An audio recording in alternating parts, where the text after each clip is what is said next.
but I'm still very hopeful. I am being patiently contesting this case. However, till date, no Chief Justice has replied. Career progression of officers who stand to benefit from NFFU. And yes, as you just said, many young.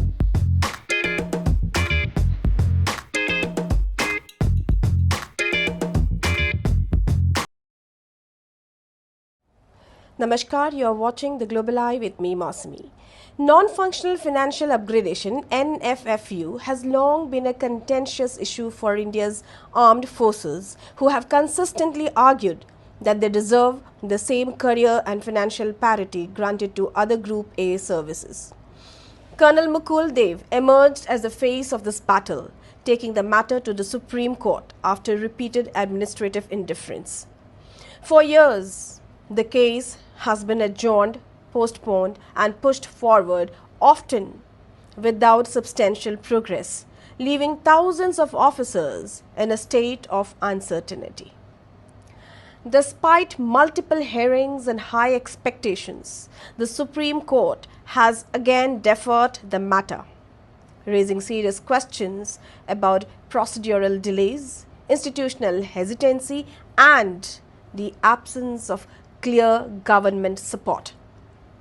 As the case stands today, the wait continues. Whether Colonel Mukul Dev will finally succeed depends not on the merit of the argument, which remains strong, but on overcoming systematic delays, bureaucratic reluctance, and the judiciary's slow pace in addressing long pending service related grievances. Today we have with us Colonel Mukul Dev to know more about the situation of this case and how hopeful he is when the next date has been given as December 3rd, 2025. Welcome to the Global Eye, sir. Thank you, madam. Good afternoon to you. Good afternoon, sir. How are you doing? Absolutely fine, ma'am. Please tell me. Sir, as we already had so many discussions on NFFU, Yes, ma'am. all our viewers, we all are waiting to know the current situation of the case because we just came to know that you had another hearing, the last hearing. But let our readers, our viewers know from the beginning, when did your pursuit for NFFU parity begin, and what compelled you to take the battle beyond internal channels to the court? Madam, to start with or to begin with, my posting in 2012 from Kolkata to Delhi was the start point. When I joined an appointment in the Ministry of Defense, I came to know that civilians who are much junior to us in status are pretending to be senior to us just because they were being given NFFU. Truly speaking, prior to this, I was not aware what NFFU is, but I found that I was in a grade pay of 8,700 rupees and people who were in the grade pay of 6,600 rupees. And the moment they used to get promoted to next grade, that is 7,600 rupees, they used to start getting NFU, which was 10,000 rupees, and they used to pretend as if they are senior to us. So technically, a person whose APAR, that is annual performance appraisal report, was being initiated by me till such time he was getting a grade pay of 6,600 rupees. Overnight, he became senior to me by getting an FU. The moment he was promoted and started getting 7,600 rupees as the grade pay, he was given NFU and he started drawing 10,000 rupees as grade pay, and he started claiming that he's senior to me. It was very unfair. I brought this thing to the notice of my superiors, to the level of a lieutenant general, who, except for lip service, did nothing substantial to assuage my feelings or to redress my grievances regarding this. There was a series of meetings and presentations and whatnot, but ultimately nothing was working out. So, aggrieved by this situation, in the year 2015, on 7th October, I filed my case at AFT New Delhi. That is how the legal battle started. 2015, and today 2025, and we have been hearing repeated delays. The case has been adjourned and postponed multiple times. In your view, what is causing these constant delays in the Supreme Court? Is it like procedural backlog, bureaucratic resistance, or something deeper? Madam, the AFT just took 1 year to decide the matter, and on 23rd of December 2016, a judgment of 97 pages was given in my favor. In the meanwhile, few more officers have joined my fight, and a collective judgment was given on that day. And the last sentence of the judgment read that this judgment shall be applicable to non applicants too. That means AFT was desirous of not opening a floodgate of litigation, because had they not written that, a lot of other people would have also started filing the cases, similar cases. So they have put a lid to such controversy. That judgment came.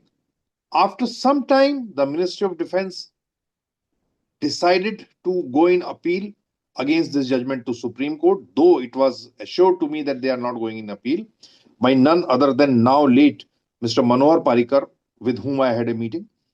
But subsequently, they went into an appeal. That appeal was filed in the year 2017.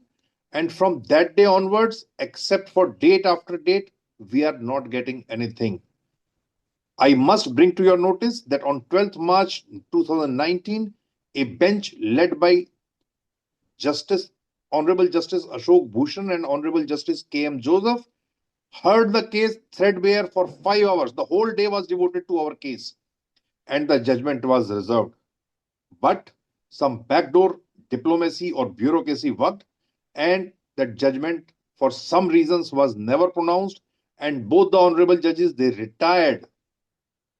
And again, we are back to square one. We have to now again go for a rehearing, which after 2019 till date we haven't got.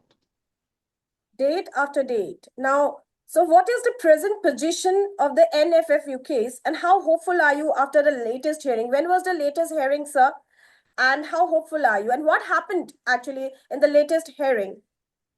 I'm very sorry to tell you, madam, on the solemn occasion of Constitution Day of India, that is 26th of November 2025, few days back, there was the date for our NFU case. It very seldom happens that our turn comes, but that day was, I would say, a God-given day, being the Constitution Day of India, and our case was called at 11:30 in the morning in the court. Nobody appeared from the government side. The Honorable Court passed over the matter to be again called. Again, the luck favored us, and at around 12 o'clock, the case was again called. And at this time, one junior of the Attorney General appeared, and he said Attorney General is unwell or he is not available, whatever he said. And he sought a time for 2 weeks. The bench was not inclined to grant any time, and they were saying, no, sir, you bring somebody else, but this case you have taken enough number of adjournments. But he did not do anything. And I pressed for listing the matter on the very next day, that is 27th. However, the bench, after some discussion amongst themselves, decided to list this case on 3rd of December now. On 3rd December, we are at item number 103, that is the effectively around 23rd case, and I'm again sure the matter will come up. But we don't know what will happen again that day. Maybe Attorney General may again not come. It is very surprising that that morning, because of the Constitution Day or on the occasion of the Constitution Day, the same Attorney General, Mr. R. Venkatramani, had gone and met the President of India along with the other judges, and the photo was circulated in all the social medias. However, when it came to hearing in our case, he was again absent. And the court has given the date. That is the status. And sir, has the Indian Army as an institution supported your initiative either officially or informally? How has the response evolved over the years? And today, when we see like adjournment after adjournment, postponement after postponement, and it's really very sad that on the Constitution Day, justice could not be heard or justice could not be found. But how has the Indian Army as an institution supported your initiative? Madam, I'm sorry. I have served in this organization for more than 3 decades. I have got great respect for this organization. However, the government has played truant. All our lieutenant generals are getting NFU. All our major generals are getting OROP. But they have forgotten the Chetwood motto. For them, everything is for them only. They do not look after the people who are under their command. Indian Army, only the officers up to the rank of brigadier have unofficially supported me. As far as support from other quarters is concerned, I must tell you here itself that the first CDS of India, may God bless his soul today, he was the one who went around all the military stations and started telling the commanding officers and superior officers not to opt for NFU. He said that in all gatherings, in all conferences and meetings, you must discourage the concept of NFU and NFU should not be given. Now, since he is no more, people have come and told me, not one, so many people have told me that he came to our station and he spoke like this. He came to our military station and he spoke like this. So you can understand with whatever I have just told you, whether the army or armed forces have supported me. And what do you believe is the government's principal objection to granting NFFU to armed forces officers despite other Group A services receiving it? Madam, there has been a parity in between the armed forces and the IPS officers. This parity got disturbed from third pay commission onwards, and by the time we reached sixth pay commission, we have started going down. However, I must also tell that after the judgment of NFU was received, MOD was inclined to give NFU and have clearly told that okay, now the judgment has come, work out a formula as to how it would be implemented. But again, our own people, the then Adjutant General of the Indian Army, Lieutenant General Rakesh Sharma, an officer who was from the very same regiment and battalion to which the first CDS belonged to, he wrote on file that NFU should not be given. I have read that file. The then Army 7th Pay Commission Cell Chairman, Major General, now Lieutenant General retired K.K. Agrawal, he was also opposing the concept of NFU in his wisdom, whatever wisdom they may have. But the fact remains, today we have become a laughing stock in front of the CAPF.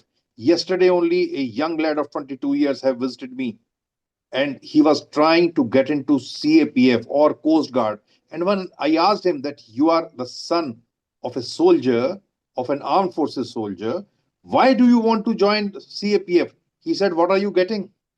Every day something or the else is being taken away from you. He is just not interested in joining the armed forces just because he very candidly told me that even NFU has been denied to you. This is the state of affairs today. And I think it is actually these prolonged delays must be affecting the morale and career progression of officers who stand to benefit from NFFU. And yes, as you just said, many young would not prefer to join armed forces because they can see what is happening and who knows what happens next, what could be snatched away from the armed forces. So could you throw light on this? How have these prolonged delays affected the morale and career progression of officers who stand to benefit from NFFU? Madam, I'll give you a latest example. This year, 15 officers from JAG branch of the Indian Army are being considered for permanent commission. 8 of them have just opted out. You may say, or I may say, that since they are qualified lawyers, they may have a better avenue outside. But madam, this is a status in other arms and services too. As an advocate, I have handled the case of an ASC officer, a short service officer, who wanted to join CRPF before even completion of his 10 years of service. We fought that case tooth and nail in the court. The court was inclined to grant him the release. However, some external forces worked, and at the end of the judgment, the court said, if we release this officer, there would be a mass exodus, and then who will join the armed forces? On this premise, they rejected his case, and now the officer's case is in Supreme Court. This is the state of affairs. Today, though these things never or seldom comes out, today you see how many people have applied for premature retirement, how many people are bidding for leaving the armed forces prematurely. Why this was not there earlier? This itself is an indicator that there is something amiss. That's all I can say about it. And do you feel the Supreme Court has handled this case with the urgency and seriousness it deserves?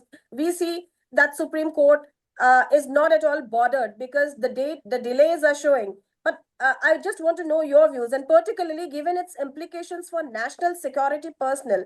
And why is, again, coming around, why is this happening? What is the harm in, hearing the case and, giving a solution? Madam, I am very sorry to tell you, I write to every Chief Justice about this case. I try and harp upon that this is the urgency and they should look after our interest into this. However, till date, no Chief Justice has replied. The present Chief Justice, who has taken over on 24th of November, I have not written to him so far. However, some people are writing to him also on the same issue. Now, as far as the urgency being shown by the Supreme Court is concerned, it is very difficult to tell my fellow officers or retired officers that Supreme Court has got the time to hear the cases of stray dogs, the cases of All India retired pensioner employees, the cases of other such nature. But we are waiting since last 7 to 8 years. Our case is not getting finalized. I am not blaming any particular individual or any particular institution. I know government is also at fault or is also playing truant with this case. That is why on date after date, the Attorney General is not appearing. However, I still have got the hope that someday there would be a light at the end of the tunnel. And where do you see the biggest roadblock? Legal, bureaucratic, or political? What is the biggest roadblock? Well, I would say it all three. Okay. The Supreme Court has put a stay order on the implementation of that judgment of 2016. That is a legal roadblock. The bureaucracy is playing truant by opposing tooth and nail our case. And as far as the third thing, politicians are concerned, we keep on doing the chest thumping that we support our armed forces. We do everything for armed forces. But let me tell you, madam, last 10 years have been the worst for the Indian armed forces. Indian armed forces are only remembered when the elections come. They are only remembered when Op Sindoor is conducted successfully, and then some brownie points have to be earned on the name in the name of Op Sindoor. Otherwise, who is bothered? You can use the Indian armed forces to lay mats on the Rajpath for Yoga Day.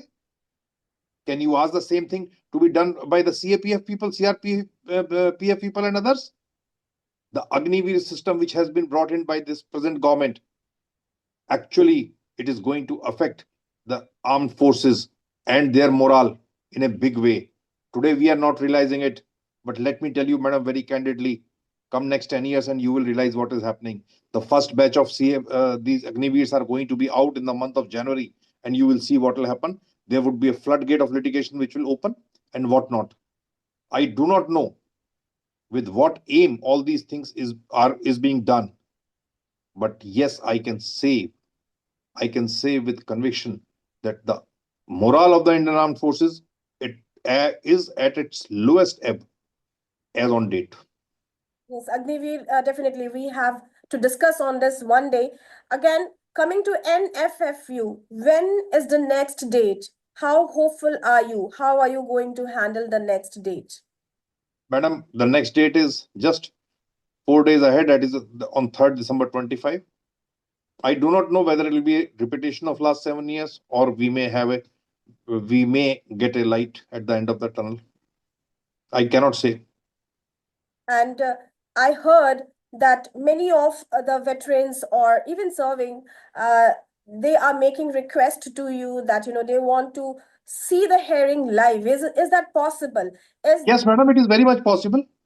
Can that be a kind of support to you? Uh, Or Madam, yeah, people who are actually not the litigants, or on that particular day their case is not there, they can definitely view it live. All Supreme Court hearings are now made live, kind courtesy the previous Chief Justice of India, that is Honorable Justice Chandrachud. Then now all the hearings are live. One can watch the hearing. But as far as support is concerned, nobody can speak in between. right. Nobody can speak in between, indeed. We hope the next date comes and we see some light. And I can see so many, officers, veterans, they're waiting to see the light of justice. And I do not know, and hats off to you for your courage and still the patience. It's very difficult to hold patience, and it's been years, 8 years. It's no less time. And no, we wish all the best for December 3rd.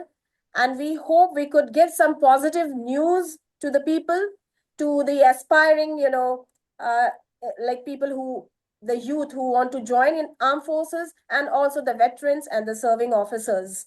Last few words, what would you like to say to all the officers who are waiting with hope and supporting you in your fight, in your battle? Madam, only one word: patience. I am fighting for everybody. I do not subscribe to the view that we are not going to get it. A lot of people write in despair to me, NFU means not for you. NFU will never be given to the armed forces. People keep on writing. You can see my Twitter handle. So many people write like this. But I'm still very hopeful. I am being patiently contesting this case since so long. And I still hope that, yes, as I said earlier, there would be light at the end of the tunnel. I hope our voice reach the government. I hope our voice reach the Supreme Court. I hope our voice reach every institution. And I hope the world, the entire nation, the country unites in this battle to fight for the right. Thank you so much, sir, for joining the Global Eye. Thank you, madam. Thanks a lot. Grateful to you. As the conversation drew to a close, Colonel Mukul Dev reaffirmed his unwavering commitment to the long and exhausting battle for NFFU, a fight not for personal gain, but for the dignity, parity, and rightful recognition of thousands of armed forces officers still waiting for justice. He urged every serving and retired officer to hold patience and faith, reminding them that the struggle continues with full strength and moral clarity. From the Global Eye, we echo his appeal. The Government of India and the Supreme Court must expedite this long pending matter. Justice delayed any further risks disheartening those who stand guard for the nation. It is time to act, to acknowledge, and to deliver fairness to the very people who defend our borders. Thank you for watching The Global Eye. For more updates and insights, stay tuned to The Global Eye.